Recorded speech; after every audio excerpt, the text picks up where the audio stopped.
친구들 반갑습니다. 오늘 2017년도 마지막 날인데 마지막 날이면서 주일입니다. 그래서 우리 힘있게 한번 인사해 볼게요. 안녕하세요. 이번에는 영어로 한번 인사해 봅시다. Happy New Year. 알죠? 전도사님 발음이 좀 영어 세지만 Happy New Year 이렇게 크게 한번 좌 옆사람 손을 한번 흔들면서 한번 인사합니다. 시작. Happy New Year.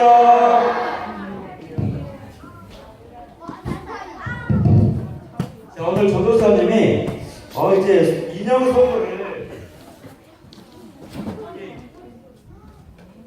인형 선물이 계속 들어오고 있어요. 이렇게 예배 때 풍성한 예배가 되도록. 그래가지고 오늘 또 이렇게 찬조가 들어왔어요. 이게 너무 귀엽더라고 이게. 이게 진짜 전도사님 뭐 갖고 싶은 마음이 확 들어. 그죠. 자, 오늘은 전도사님이 세 반을 뽑겠습니다. 오늘 예배 태도가 좋은 반 세 반 뽑아가지고 그 반에게 이 가장 한 상자와 인형 하나를 줄 거예요. 그러면은 그 해당 반 선생님이 각 반 중에서 한 명을 주시기 바랍니다.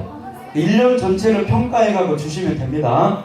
자, 어떤 반에게 뽑힐지 모릅니다. 그러니까 오늘 예배를 잘 드려야 돼. 알겠죠? 하나님의 은혜가 어떤 반에 갈지 나도 몰라. 네?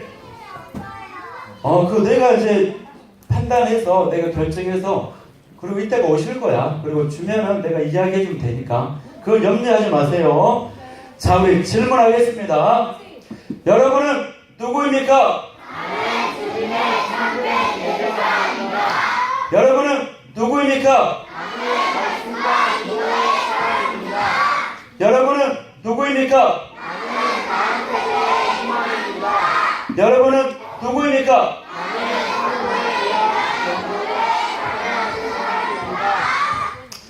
여러분, 자, 이제 1월 18일 이제 2주가 지나면 겨울 캠프가 있어요. 겨울 캠프.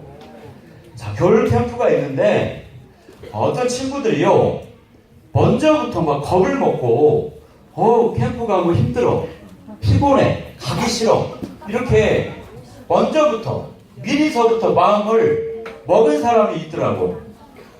여러분, 이번 겨울 캠프를 가면은 여러분이 엄청난 성장과 발전을 하게 될 거야. 알겠습니까? 이번 캠프는요, 기존에 드렸던 어린이를 집중으로 하는 캠프와 차원이 달라요. 어떻게 다르냐? 예배, 말씀, 기도가 거기에 시간이 집중돼가지고 진짜 하나님을 제대로 만날 수 있는 은혜의 현장이에요. 은혜의 현장. 여러분이 맨날 감각적이고 재미있고 즐거운 그런 캠프만 가면요 성장을 할 수가 없어요. 자, 여러분, 저기 유럽, 북유럽에 가면은요 발칸 반도가 있어요. 아주 차가운, 아주 날씨가 혹독한 그런 발칸 반도에 자라는 장미가 있어요. 장미. 근데 이 장미가요 내는 꽃향기 있죠. 향기가 수킬로까지 전해지는 거야. 냄새가. 그래가지고 전 세계 향수의 70% 이상의 재료를 이 발칸 반도에서 자라는 장미를 가지고 사용을 해. 알겠습니까?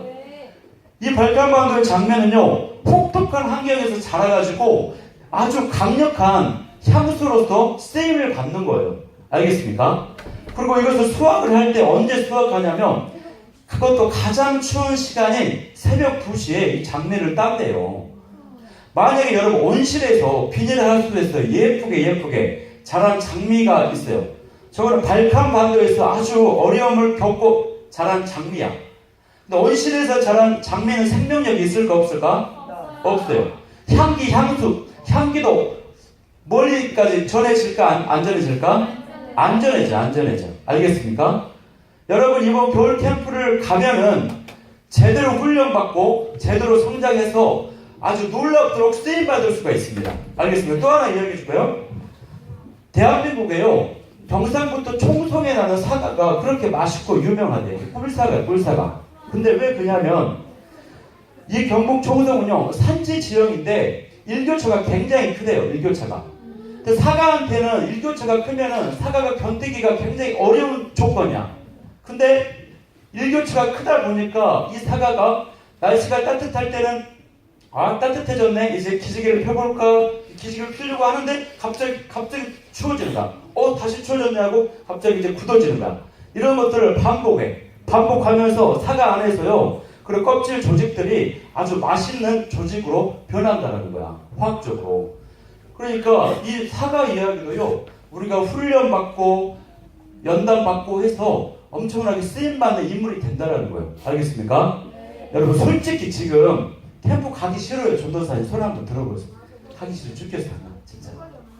그래요. 잘 들으세요. 이제 잘 들어. 이제 이 친구들 잘 들어보세요. 여러분 성경에 보면은요. 사무엘하 19장에 어떤 사건이 있냐면 다윗을 죽이려고 했던 왕이 누구였어요? 그렇지. 사울 왕이 시기 질투해가지고 다윗이 자기 자리를 빼앗아 왕이 될 것을 미리 알고 군대를 전령들을 보내가지고 다윗을 잡아 죽여라 해가지고 군대를 파견했어. 근데 당시에 다윗은 어디에 있었냐면 선지자 사무엘이 라마라고 하는 지역에서요 나요시라고 하는 그 동네에서 후보 오늘날로 말하면 목사님들 성직자들을 훈련하는 그런 사무엘이 훈련하는 학교가 있었어. 거기는 맨날 예배 드리고 맨날 기도하는 현장이야. 그게 바로 라마라는 지역의 나요시라는 곳이야. 알겠습니까? 그래가지고 다윗이 그 라마 나요시라는 곳에서 사무엘 밑에서 피신하고 있었어. 도망이가 숨어 있었어. 근데 어떤 사람이 그 소식을 사울한테 알려줬어요. 사울 왕이시오, 다윗이 지금 여기에 숨어 있습니다. 라마 나요시에 숨어 있습니다. 그러니까 그래? 그래서 사울이 군사를 보내가지고 다윗을 잡아 죽여라 해가지고 전령들을 막 보냈고 전령들 말 타고 따그닥따그닥 가가지고 라마 나요시에 도책을 딱 켜서 칼 들고 창 들고 죽여버려야지 하고 엄청난 분노와. 근데 그 라마 나요시에 도착을 하자마자 어떤 사건이 벌어진 줄 아세요? 도착하자마자 갑자기 하나님의 영이 그 군사들을 사로잡아 버렸어요. 그래가지고 미움과 분노와 죽이려는 그 마음이 녹록듯이 사라져가지고 하나님의 영이 사로잡혀가지고 사무엘 선지자의 말씀에 은혜 받고요 꼬꾸라졌어요. 그리고 막 예언이 막 나오는 거 하나님의 말씀이. 그래가지고 사울이 그 소식을 듣고 다른 전령들 또 보냈어. 근데 이 전령들 또 갔는데 또 그런 현상이 또 나타나는 거야. 또 세 번째 또 보냈어. 전령 다른 부대를 또 보냈어. 또 근데 가자마자 꼬꾸라지고 은혜 받고 쓰러지는 거야. 그래갖고 사울이 어떻게 생각했냐면 안 되겠다. 이제 내가 직접 봐야겠다. 그래가지고 사울이 직접 갔어요. 다윗 저 녀석을 죽여버려야겠다고 직접 갔는데 도착하자마자 어떻게 됐어요? 사울 왕도 은혜를 받고 하나님의 영이 그곳에 너무 가득하니까 은혜를 받고 사로잡힌 바 되어가지고 꼬꾸라졌어요. 다윗을 죽이려는 그런 분노와 시기의 마음이 다 사라지고 하나님 감사합니다. 사랑과 은혜가 넘쳐나고 하나님의 영이 임해가지고 예언이 막 나오고요. 심지어는 옷까지 벗고 발가벗고 하루 내내 밤새도록 하나님 앞에 꼬꾸라져가지고 그 임재 속에 취해가지고 이따가 돌아왔다니까. 이게 무슨 얘기예요 여러분 지금? 지금 캠프 가기 싫어하는 친구들, 손든 친구들이 있어요. 가기 싫어 죽겠어. 힘들 것 같아. 나 부모님 떠나본 적이 없는데 이런 친구들이 있을 테지만 이번 겨울 캠프 딱 도착하죠. 도착하면요 그곳이요 기도가 많이 있는 현장, 예배가 가득한 현장이기 때문에 들어서는 순간 하나님의 영이 우리 친구들의 심령을 사로잡아가지고 기쁨이 넘치고 감사가 넘치고 그렇게 하나님께서 역사하실 거예요. 알겠습니까? 그러니까 지금 미리서부터 걱정을 하면 된다 안 된다? 걱정하지 말고 염려하지 말고 기대감과 사모하는 마음을 가지고 캠프에 참여하세요. 그러니까 하나님이 나를 어떻게 만져주시고 어떻게 나에게 놀라운 일을 일으켜 주시는지 하나님의 예비하신 축복과 선물들을 다 가지고 돌아오는 우리 친구들이 되길 소망합니다. 아멘. 다시 한번 두 손 들고 아멘. 아멘. 6학년도 이제 중학교 가니까 그래 알겠죠? 자 그러면 우리 한번 외쳐보겠습니다. 전도사님이 파란색, 여러분이 빨간색 한번 외쳐봅니다. 자 캠프! 아까 안 간다고 손 던치고 특별히 잘해야 돼. 어? 여기에서 이게 저기 상품이 갈 수도 있어. 엎어질 수 있어. 아까 내가 누구 봤지? 태훈이랑 수희랑 막 누구 몇 명 본 것 같은데. 그래. 자, 한결이도 나 손 든 거 내가 본 것 같아, 그치? 자, 다시 한번 외칩니다. 캠프! 나도! 너도! 친구야! 친구야! 일단 이 마리아 반하고 베베 반 점수 50점씩 주겠습니다. 네. 저기 획득할 확률이 이제 높아졌습니다. 네. 자, 그러면 이제 우리 말씀을 한번 읽고 한번 가도록 하겠습니다. 자, 녹색은 우리 다 같이 한번 읽고, 그 다음에 파란색은 전도사님, 빨간색은 여러분이 한번 읽겠습니다. 자, 다 같이 시작! 성도를 위하는 연보에 관하여는 내가 갈라디아 교회들에게 명한 것 같이 너희도 그렇게 하라. 매주 첫날에 너희 각 사람이 수입에 따라 모아두어서 내가 갈 때에 연보를 하지 않게 하라. 내가 이를 때에 너희가 인정한 사람에게 편지를 주어 너희의 은혜를 예루살렘으로 가지고 가게 하리니.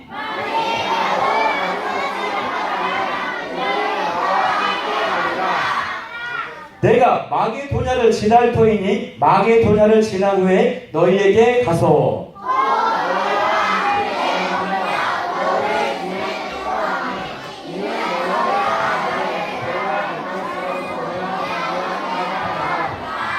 이제는 지나는 길에 너희 보기를 원하지 아니하노니 이는 만일 주께서 허락하시면 얼마 동안 너희와 함께 머물기를 바람이라.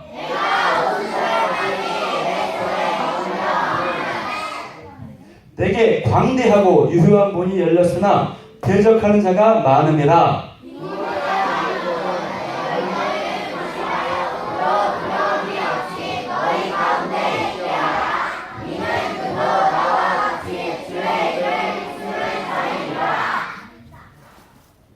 그러므로 누구든지 그를 멸시하지 말고 평안히 보내어 내게로 오게 하라. 나는 그가 형제들과 함께 오기를 기다리노라.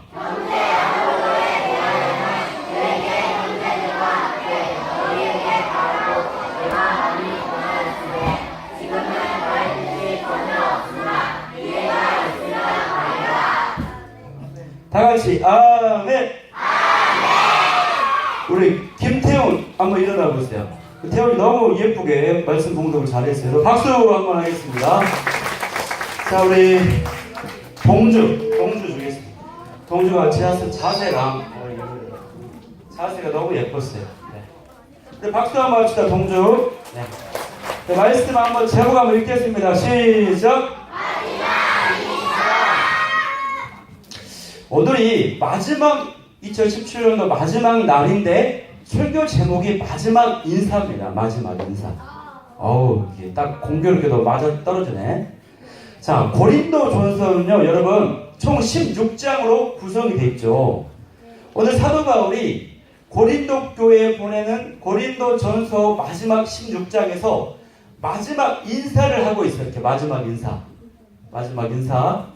이따 우리 졸업생들도 인사하고 이렇게 해야 되는데, 근데 마지막 인사의 그 내용이 무엇이었냐면요, 어떤 내용을 갖고 있냐면요, 내가 갈라디아 교회에게 명령을 한 것처럼 고린도 교회 너희들도 연보를 하라라고 명령했어요.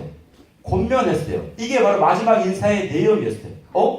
연보를 하라? 이 연보가 뭐지? 연보. 오늘 연보가 무엇인지 오늘 가르쳐 드릴게요. 여러분 잘 들어보세요. 자, 연보는요, 쉽게 말하면 여러분 헌금을 하는 거야. 여러분이 머릿속에 이해하는 바가 연보는 바로 헌금이라고 생각을 하면 돼. 근데 왜 헌금이라고 표현하지 않고 이 연보다라고 표현했냐? 여러분, 우리가 단순히요 헌금이다 이렇게 생각하면요, 어떤 의미가 있냐면 이 헌금이라는 문자에는요, 돈을 바친다, 돈을 드린다, 이런 의미만 문자적으로 해석하면 그런 의미가 있어요. 그래가지고 거기에는 어떻게 생각이 되냐면, 돈을 바치는 사람은 손해를 받고, 돈을 받는 사람은 돈을 보내, 이익을 받네? 이런 생각이 강한 게 문자적인 의미가 저게 바로 헌금이에요, 헌금. 알겠습니까? 그래서요, 어떤 친구들은요, 새가족들은 교회에 와서 막 헌금 하잖아요. 그러면 저거 뭐 전도사님이 돈을 다 가져가나 보다. 뭐 이렇게 오해하는 친구들이 있더라고. 전도사님은 다 가져가, 안 가져가. 알겠습니까? 그래서 성경에는요, 헌금이라는 단어가요, 없어요. 딱 한 번만 쓰여졌어요. 없어. 그래서 성경적인 의미는요, 헌금이라는 말을 쓰지 않고요, 연보라는 말을 써요. 연보. 알겠습니까? 왜 연보라고 하는 말을 쓰냐? 자, 헌금을 가지고 여러분, 불쌍하고 가난한 사람들을 돕거든요. 이렇게 돕고 사용하고 나눕니다. 이건 바로 사랑과 나눔의 표현이에요. 그리고 하나님께 예물을 드리는 선물, 하나님께 드리는 선물이라는 의미도 담겨져 있어요. 그리고 때로는 내가 가지고 있는 것을 다른 사람들과 함께 쓰는 거예요. 함께 교제를 위해서 아무런 대가 없이 플로잉도 막 이렇게 하고. 알겠습니까? 이런 다양한 의미들이 담겨져 있는데, 이 헌금이라는 그 말에는 저런 내용이 들어간다, 못 들어간다? 들어가는데, 언뜻 딱 헌금하면은 우리에게 돈을 바친다만 생각하지, 성경에 나와 있는 저런 의미들이 잘 나타나지가 않아요. 알겠습니까? 그래서 저런 의미들, 하나님께 드리는 선물이고, 불쌍한 사람들과 나누고, 구제하고, 교제하고, 섬기고, 사랑의 표현이다. 이런 다양한 의미가 담겨있는 아주 정확한 의미가 두 글자로 뭐라고? 연보. 두 라고 뭐라고? 연보라고, 연보. 알겠습니까? 예, 그래요. 그래서 오늘 사도 바울이 연보를 하라고 이야기했어요. 근데 사도 바울은요, 복음을 전하는 사람이었어요. 복음을 전하는 사람. 초기에는 자기가 직접 천막을 만들면서 먹고 살 것을 돈을 벌어가지고 막 복음을 전했는데, 사도 바울의 사역이요 너무 커져버렸어요. 그래가지고 온전히 복음을 전하는 일에만 집중해서 천막 만드는 일도 이제 그만뒀어, 중간에. 그래가지고 돈이 없어. 가난한 사도 바울이었어요. 가난한 전도자였지만 사도 바울이 자기한테 돈을 달라고, 내가 돈을 갖기 위해서 연보를 하라는 것이 아니면 가난한 사람들을 위해서 연보를 하라는 것이에요? 맞아요. 가난한 사람들을 위해서. 내가 가난하다고 해서, 내가 가난한 사역자라고 해서, 전도자라고 해서 내가 갖기 위해서 연보를 해라, 고린도 교회 성도들 연보해라라고 얘기한 게 아니라, 다른 가난한 성도들한테 이게 가야 되니까, 나누어져야 되니까 연보를 하라라고 이야기하고 있는 거예요. 자, 그러면요, 여기서 말하는 가난한 성도들, 가난한 사람들, 가난한 교회는 어디를 이야기하냐? 어디 교회를 얘기할까? 예루살렘 교회. 자, 예루살렘 교회. 시작. 예루살렘 교회. 사도 바울이요, 곳곳을 지나다니면서 예루살렘 교회에 연보를 하라고 이야기했어요. 왜 그랬냐? 예루살렘 교회는요, 당시에 사도행전에 예언도 있었지만 극심한 흉년이 있었어요. 흉년. 예루살렘 교회가 있는 지역에. 예루살렘 교회가 있는 지역은 어떤 지역이었냐면 팔레스타인 지역이에요. 팔레스타인 지역. 이쪽에 극심한 흉년이 와가지고 먹을 것이 없었어. 그리고 이쪽 동네는요, 당시 그 지역을 지배했던 로마 제국이요, 예수님을 믿는 사람들을 엄청나게 핍박했어요. 박해하고 핍박했던 지역이 바로 이 예루살렘 지역이었어요. 그렇게 핍박이 심하고 극심한 흉년이 드니까 부자였던 성도들은요 다 가버렸어. 떠나버렸어. 그래가지고 교회 안에는 돈 없고 가난한 사람들만 남아 있었던 거예요. 그래가지고 사도 바울이 이 예루살렘 교회가 너무나도 극심한 고난과 경제적인 어려움을 겪고 있으니까 이 지역 저 지역 돌아다니면서 복음을 전하면서 예루살렘 교회를 도와야 된다, 도와줘라라고 뒤에서 그걸 당부의 말을 하고 있는 겁니다. 어떻게 했냐면, 자 보세요.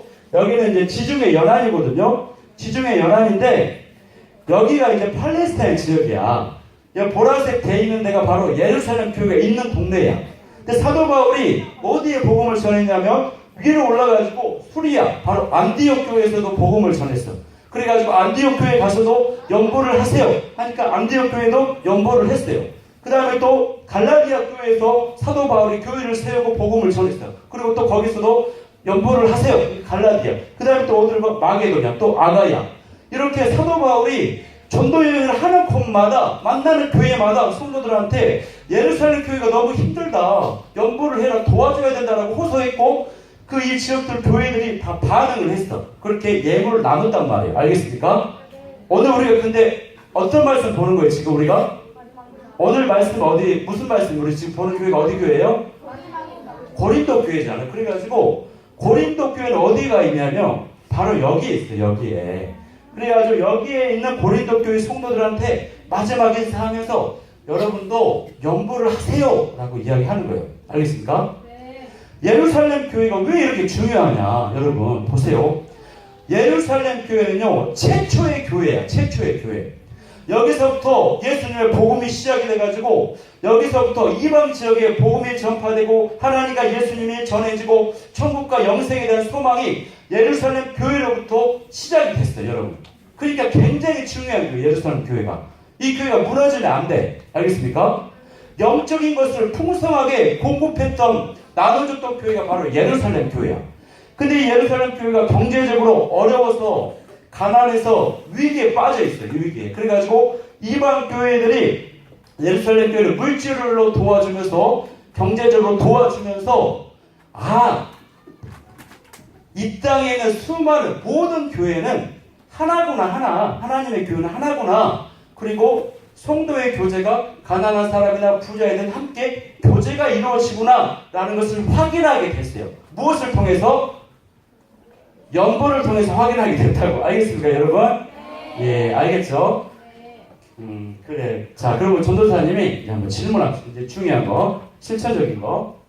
그리고 여러분은 가난한 사람들을 보면요 도와주고 싶은 생각과 마음이 들어요? 네. 들죠? 그래요. 다 들을 거야. 10이면 9명은 다 들을 거야. 그러면 정말 도울 수 있기를 결정하고 행동합니까? 네. 이건 아마 자신있게 대부분 말 못할 거예요. 자신있게 합니까? 하냐 이 말이죠. 자, 마게도냐 교회가 굉장히 가난한 교회였는데 그럼에도 불구하고요 예루살렘 교회를 도왔어요. 가난해도 도와줘야 된다 이렇게 이야기하면 어떤 사람들은요 돈이 없는데 어떻게 돕냐고 막 불평하는 사람들이 있어. 돕고 싶어. 맞아. 돕고 싶어. 생각과 마음이 가득해. 불쌍한 사람들 보면 막 눈물이 나고 슬퍼. 도와주고 싶은데 돈이 없는데 어떻게 돕냐고.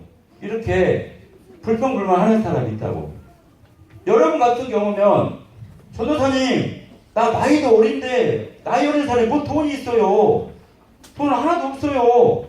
용돈 일주일에 5,000원 가지고 생활하는데 어떻게 돈이 있냐고. 못 도와줘요. 이렇게 이야기하는 사람이 있다고. 근데 그것이 진짜 맞는 말이에요? 틀린 말이야? 틀린 말이에요. 틀린 말. 왜냐?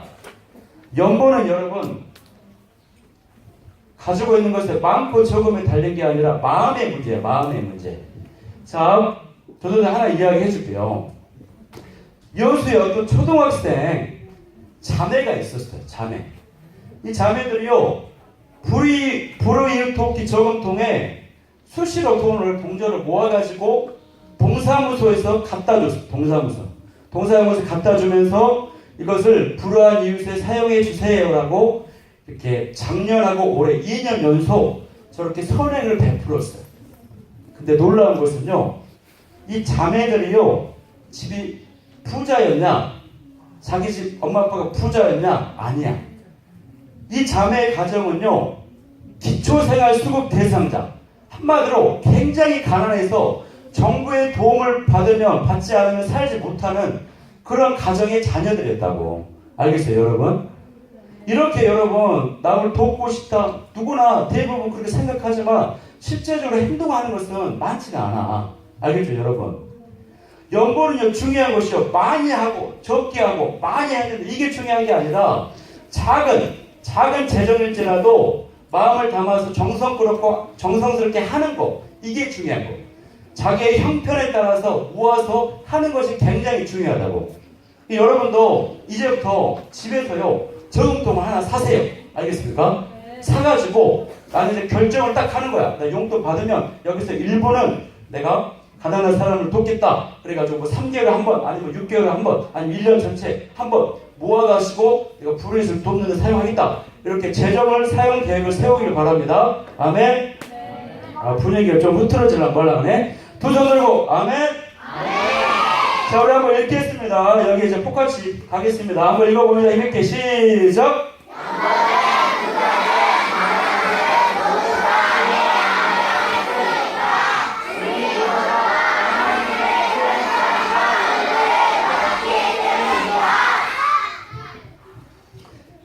네, 우리 이현이 박수. 전도사님이 준호한 사람은 목소리도 잘 크게 했지만 자세가 너무 예쁜 친구들이 있어요. 딱 정자세로 말씀을 딱 읽고 하는 친구들. 허리 구부러지지도 않고 이렇게 하지도 않고 되게 예쁜 자세로 하는 친구들이 있는 것 같아요. 자, 그러면요, 연보를 하면 어떤 유익이 있는가 한번 보겠습니다.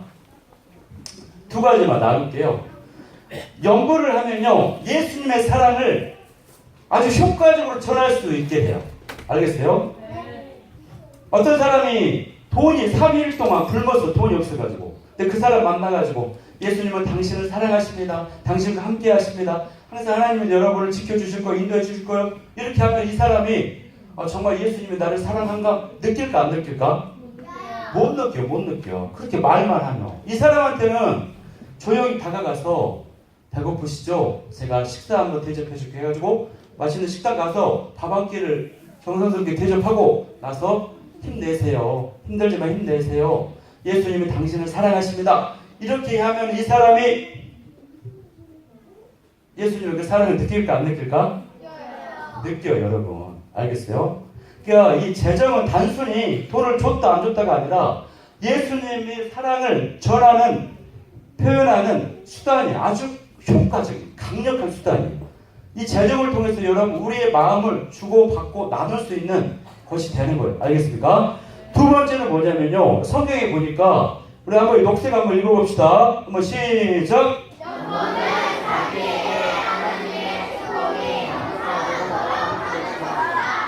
하나님이 그랬어요. 주라, 그리하면 너에게 줄 것이니 후히 되어 누리고 흔들어 넘치도록 주겠다.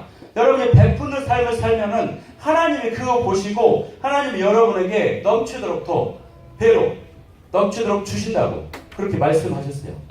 근데 어떤 사람들은요, 저렇게 말씀하셨어, 그럼 내가 이 사람 도와주면은 하나님이 나를 조만간 며칠 안에 나에게 베풀어 주시겠지, 이런 마음으로 돕는 사람들이 있어요. 돕는 사람들이. 전도사님도 한때 그랬어.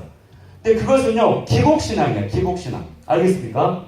하나님이 물론 나를 도와주시고 베풀어 주시는데 때와 시간과 어떤 방식으로 할 것이냐는 하나님의 주권에 맡기고 순수하게 맡기고 그냥 막 돕는 거야. 알겠어요? 이런 마음을 가져야 돼. 근데 내가 도왔으니까 이번 주 안으로 하나님이 어떤 방식으로 도와주겠지, 이거는 기복신앙이 되는 거예요. 근데 그거를 다 하나님께 맡기고 순수하게 도우면은 하나님의 때에 하나님의 방법으로 여러분을 채우십니다. 알겠습니까? 자, 그래서 이제 마지막 나누고 마치. 그러면은 연보는 언제 해야 되는가? 녹색 읽겠습니다. 시작. 여러분, 주일날에 우리가 뭐 하는 거예요? 그렇죠. 주일날에 우리 뭐 하죠? 그렇죠. 예배 드리잖아. 근데 예배 드릴 때 연보를 하라는 것이야. 그러니까 이 말은 뭔 말이냐면, 연보가, 헌금이, 여러분 말로 헌금이 예배의 중요한 한 요소라는 거예요. 요소. 알겠어요? 헌금하는 것도 예배라는 거예요. 예배. 이 말을 다른 말로 말하면 헌금, 연보를 예배가 구별되게 거룩하게 드리는 것처럼, 준비되게 드리는 것처럼 헌금과 연보도 미리 구별되게 준비해서 연보를 드려야 된다, 이 이야기를 하고 있는 거예요. 그래서 사도 바울이 매주 첫날에 주일에 연보를 하되 내가 갈 때에 연보를 하지 않게, 내가 집에 딱 도착했는데, 고린도 교회에 도착했는데 그때 막 껍지고 야 연보 빨리 모아 해가지고 모아가지고 급하게 하지 말라는 거예요. 미리 구별해서, 미리 준비해서, 알겠습니까? 예배처럼, 미리 준비된 예배처럼 준비해서 연보를 드려라 라고 이야기하는 거예요. 알겠죠? 여러분이 다음에 이제 헌금을 그 연보를 모아가지고 주일 예배 드릴 때 헌금하는 시간에 하면은 하나님이 굉장히 기뻐하십니다. 자, 그러면 연보를 누가 전달하면 좋을까요? 녹색 읽습니다. 시작!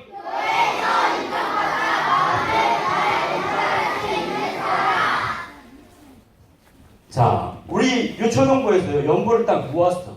근데 저기 강주 전라도에 어떤 아주 약한 교회가 있다고 해봐. 그 교회를 우리가 돕기로 해가지고 딱 결정하고 이제 이 돈을 만약에 50만 원을 딱 모았다고 해봐. 이거를 이제 저 교회에 보내야 돼. 그럼 이 중에서 누구를 보낼까? 목사님. 아니, 여러분 학생들이 누구를 보낼까? 교회에서 칭찬받고 인정받고 믿을 만한 사람을 보내야 된다고. 그 사람 통해서. 이 중에 어떤 친구는 가다가 중간에 휴게소에서 오뎅 사 먹고 떡볶이 사 먹고 50만 원 줬는데 가갖고 도착한 것이 2만 원 까먹고 48만 원 줘. 이런 친구 있을 수 있다고. 알겠어요, 여러분? 믿을 만한 친구 줘야 돼.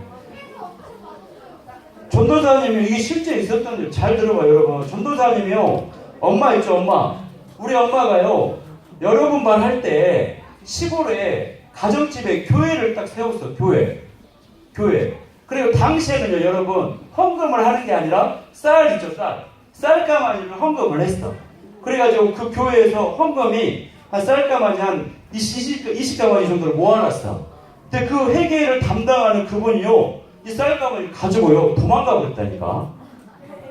그래가지고 교회가요, 그때, 교회는 아니야, 기도처소인데 그 무너져 버렸어.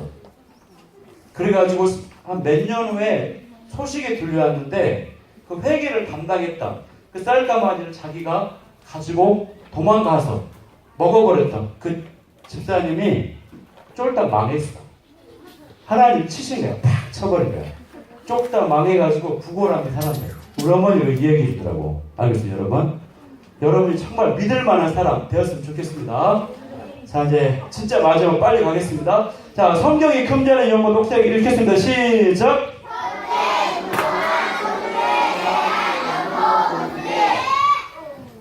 부정한 방법으로 얻은 소득에 대한 소득을 통해서 연보하는 것은 안 돼요. 뭐 훔쳐가지고 아니면 막 이렇게 도박을 해서 돈을 벌었다거나 뭐 복권에 당첨돼가지고 막 헌금, 이건 하나님이 기뻐하시는 게 아니에요.